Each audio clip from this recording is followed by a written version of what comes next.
Okay, so here we are for our September 2017 energy reading. So by energy reading, what I mean is we're going to look at the general energy of September. We aren't looking at anything specific like things that might happen on certain dates or what you can expect for your love life or anything of that nature. This is reading the energetics in a way that will include both universal and earth energies and what that may mean for us as a collective.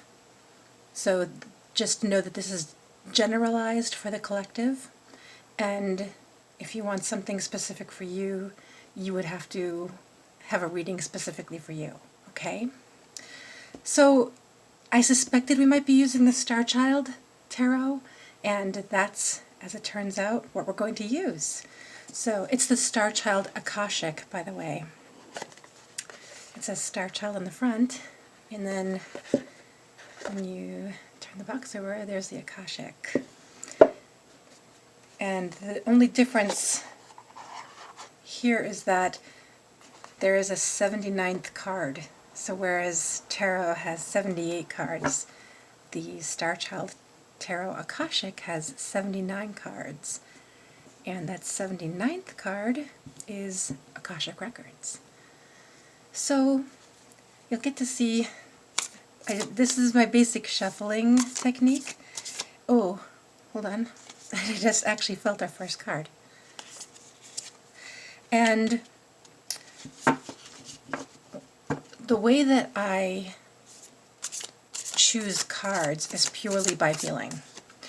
So I get a very specific, oh, I just felt it again, a very specific feeling around my third eye, my whole forehead in general. It's as though it's being drawn upward, maybe drawn outward is a better word for it. It's, here's another one. It feels very high. And that looks like those are the three cards we're going to at least start with. There may be more. We'll find out as we go along here. So let's see if these are even in order. Sometimes my guides like to lay them out from right to left rather than left to right. I shouldn't even say sometimes. Honestly, it's most of the time. So what is the order of these cards?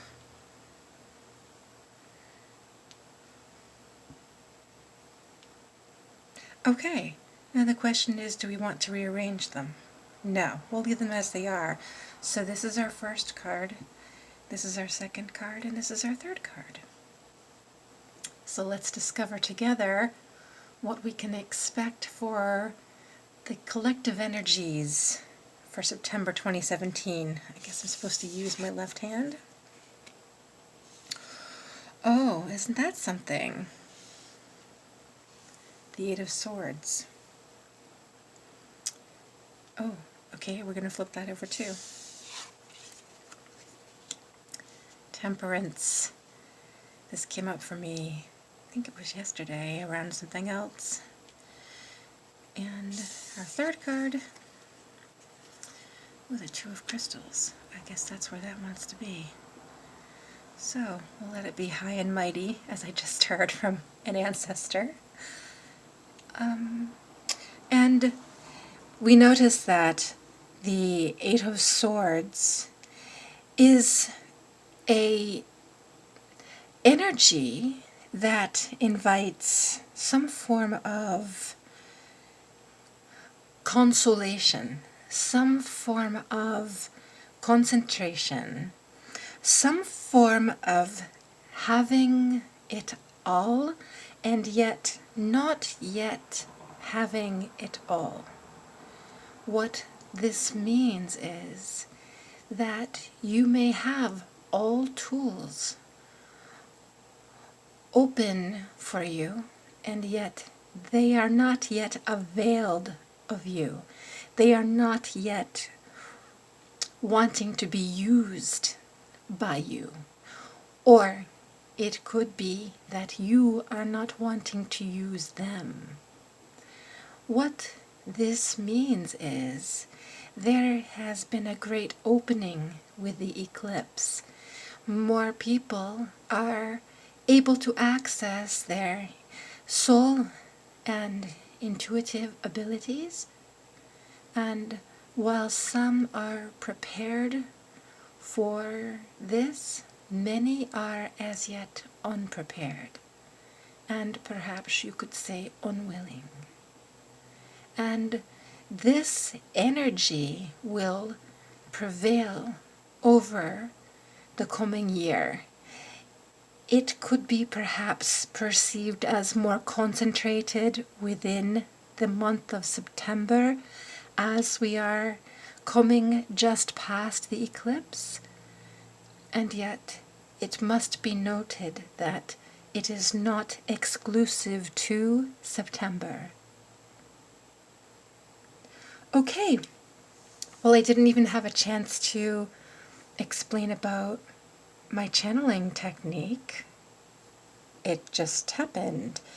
So you probably noticed a difference in my voice, and I apologize if you can hear the phone in the background. It will stop momentarily.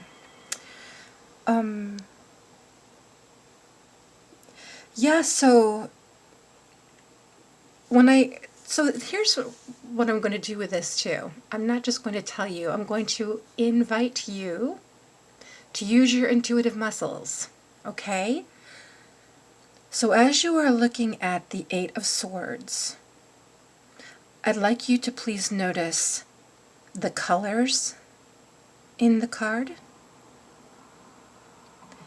the symbology in the card,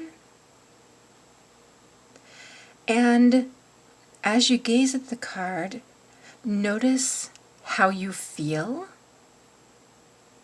and also be in awareness of any information which may come to you at that intuitive level. So for me, sometimes I like to investigate cards, pictures, objects through a stream of consciousness. Almost think of it as a brainstorming session, except I'm not thinking about it. I'm simply gazing at or holding, or both, the item, and then permitting whatever stream of words may come with it. So as I'm looking at this card, I hear rich, remote, accessible, permission,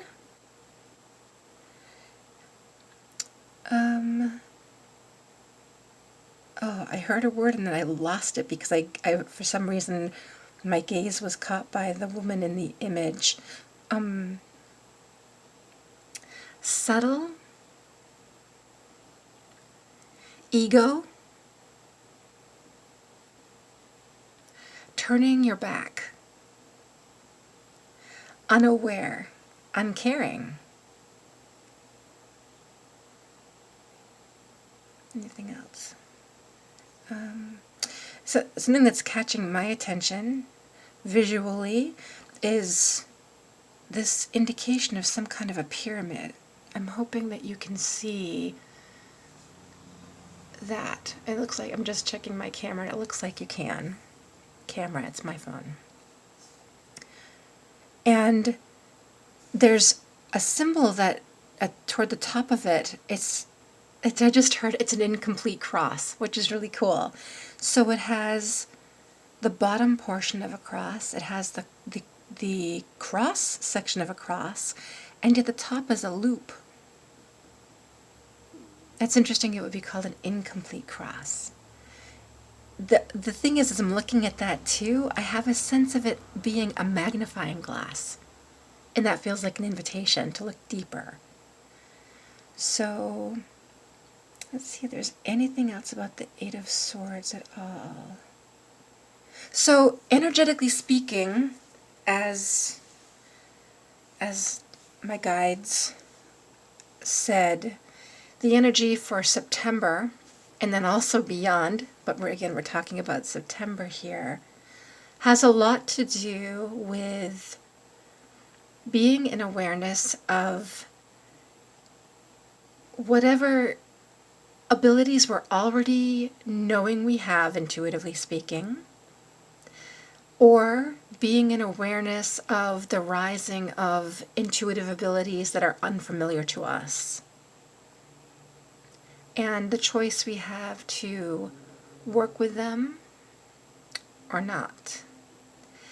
I will say that for some people, you may find that you don't have a choice. It may feel as though it is forced upon you.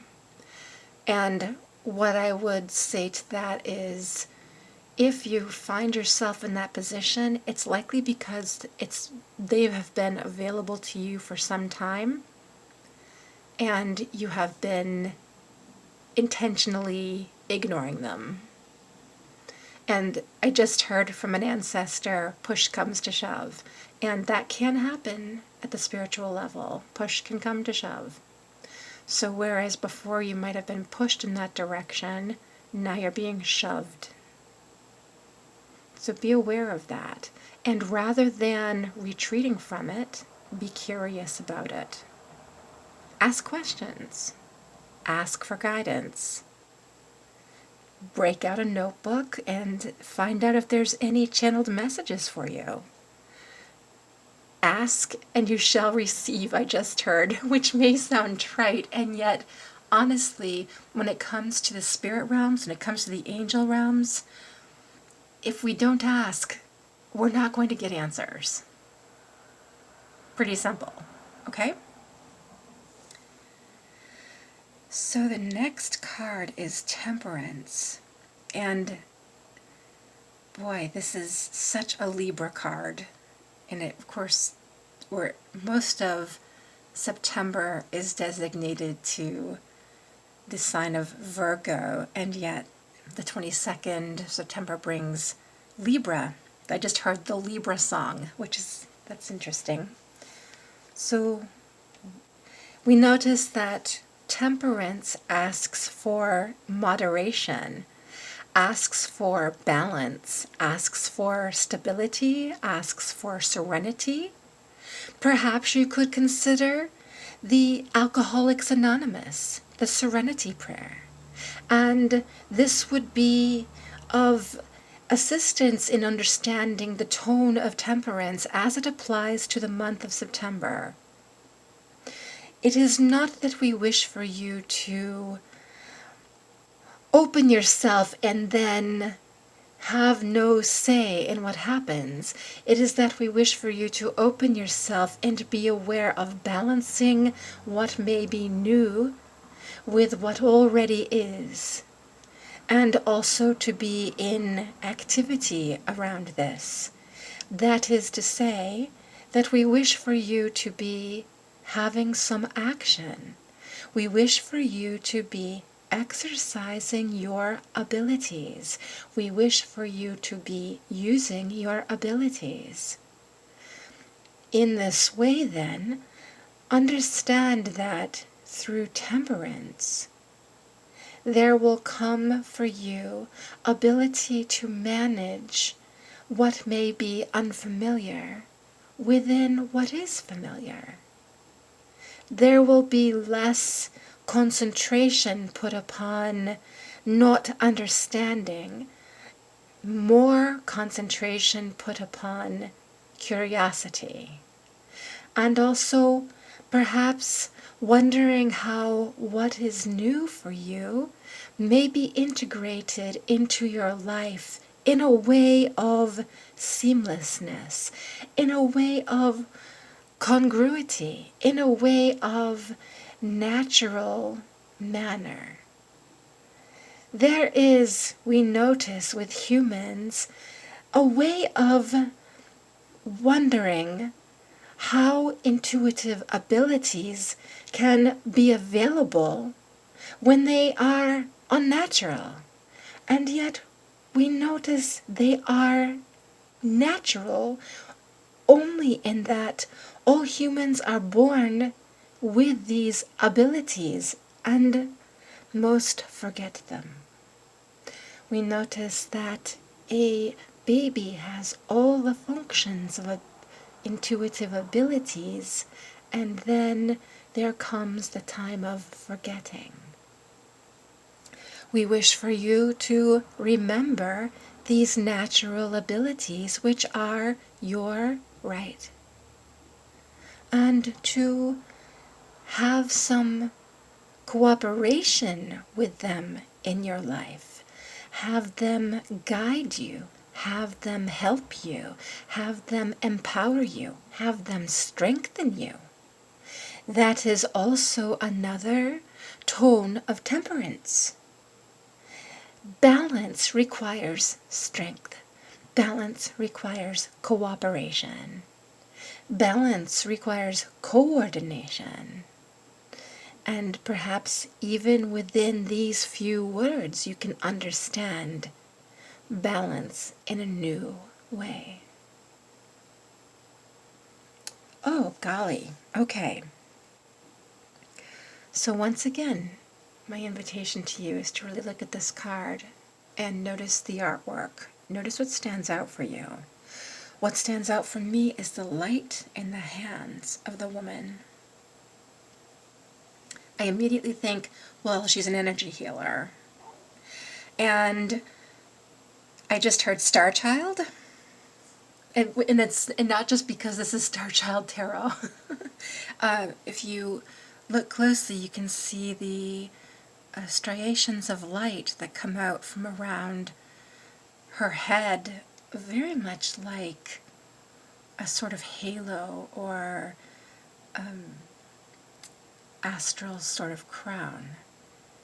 And that tells me too that she is very much in connection with her crown chakra and with her soul, and most certainly with her intuitive abilities. Notice too the chalices. And when you think of a chalice, what comes to mind for you? What do chalices hold? What might they symbolize for you? What is important about there being two of them?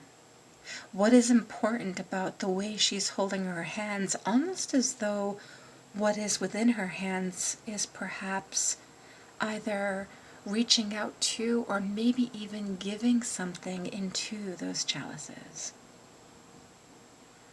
Lots to consider here. I'm also really noticing, I've seen this card several times, but for the first time I'm noticing the pattern on her gown, and it's reminding me of fallopian tubes. And when I think of that, I immediately go to yoni. And what is this? What is the yoni symbol? The yoni symbol is a triangle. You would actually see it. How can I do this?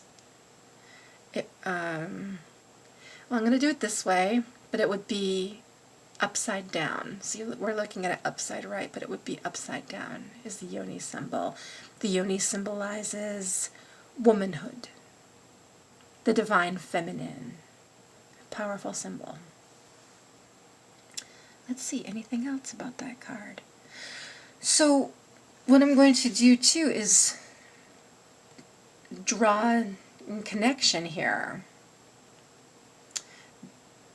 the energy of the Eight of Swords. The word inquisitive just came up around it. And here we have, okay, here's this woman in repose, here on the Eight of Swords. It isn't that she's down and out, but it is as if she is pondering something, like she needed to stop and rest and ponder something, figure something out. And then we have this woman standing very clearly on her feet, fantastic posture, enlightened, empowered. And not to say that this woman isn't empowered, it's just that they're differently empowered. And they're at different points in their journey. It feels like September could be very powerful in terms of movement and its swiftness. How we may move from a conscious awareness of what's available to us to taking that conscious awareness and putting it into action, into balanced action. I just heard formulating and folding it within our lives. So imagine that from start to finish, because that's what it feels like these symbolize, like this is how we begin, and this is where we can be by the end of September. How different that can be. And we're talking in a short span, 30 days. A lot can happen. And we could say, well, that's always true. A lot can happen in 30 days. This is very specific to our intuitive abilities and how we work with them. So that's pretty cool. So then we come to the Two of Crystals, and I just heard in my head, Earth. So interesting to think that these two cards then are really about us sort of at a personal level, a collective personal level, and then we get to the Earth energy. And of course we have to note that there's a lot of the universal and cosmos energy coming into play with the Eight of Swords and Temperance. One other thing before I go back to Two of Crystals. Swords is air energy. And air energy is the energy of Libra. It's the energy of autumn.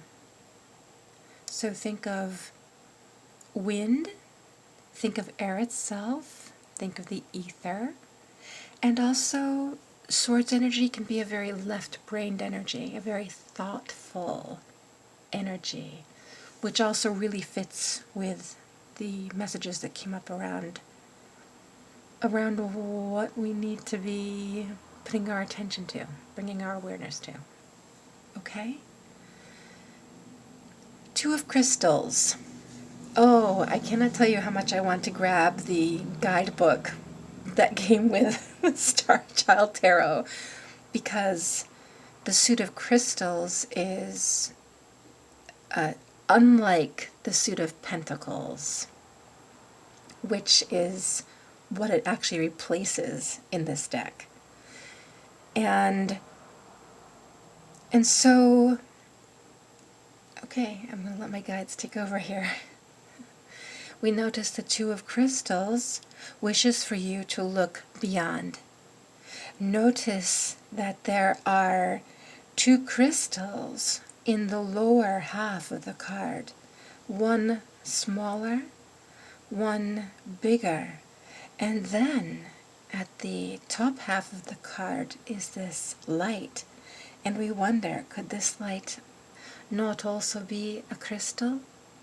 Notice how its size has increased again. Notice how its energy has increased. And we notice that this is what is possible for Earth within this month as people come into conscious awareness of their intuitive abilities. Perhaps you could understand that the crystals then represent Earth's vibration.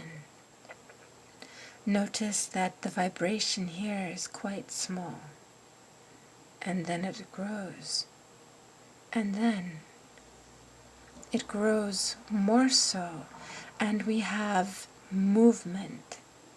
We have a way of purpose.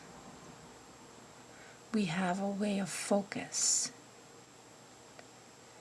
This is our request for all people, to be in awareness of what Earth needs at the vibrational level, to put your intentions, your prayers, your focus upon Earth in a way that engages with Earth's vibrational energy and invites it to grow. There is some concern that Earth's vibration has been diminished and that it is in a way in some danger. We notice with intention, with awareness, with focus, this can be repaired. Earth can be healed, and Earth can be made to be as once again quite young.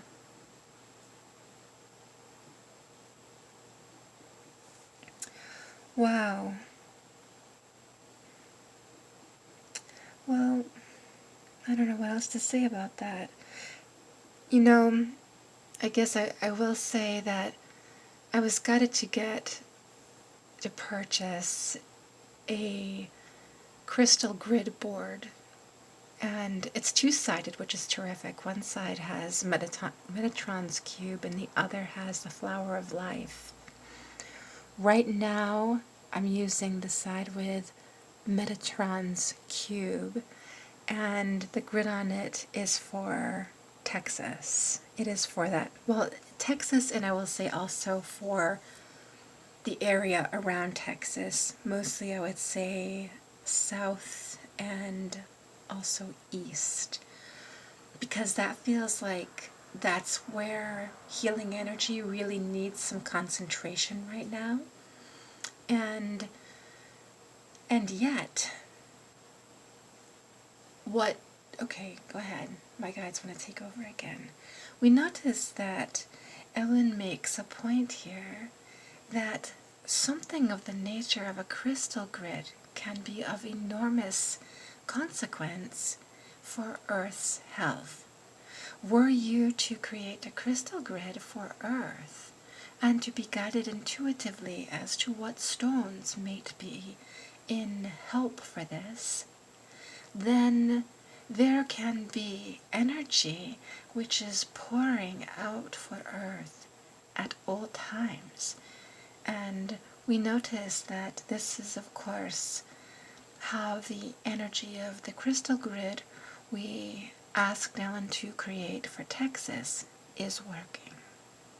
There is no need to focus more than a few minutes of time each day upon the grid to reactivate what perhaps has become less active in form of energy. And then the work of the grid continues unabated.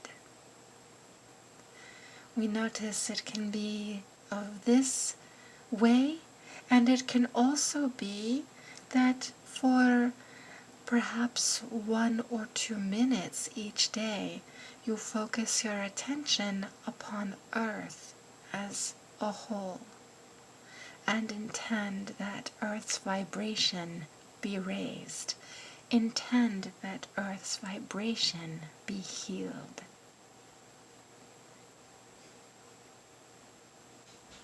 There you go. There we go. So, anything else about this? No. So that concludes our energy reading then for September. And I hope, I shouldn't say hope, I am committing to do this every month. I will say that it is likely it will not be the same every month. I had no idea what this was going to look like today. And I don't mind that at all. I'm just letting you know that not to expect the same thing from me every month, because that's not how things work. At least not in my neck of the woods. So, if you have any questions, feel free to use comments for that. If you feel that you would like to have your own energy reading, or if you feel like you need an energy clearing for yourself as we're heading deeper into this new energy and heading into fall, then you can go to my website. You'll find the link at the end of this video. You'll also find the link in the description of this video. And I would love to work with you. Blessings be.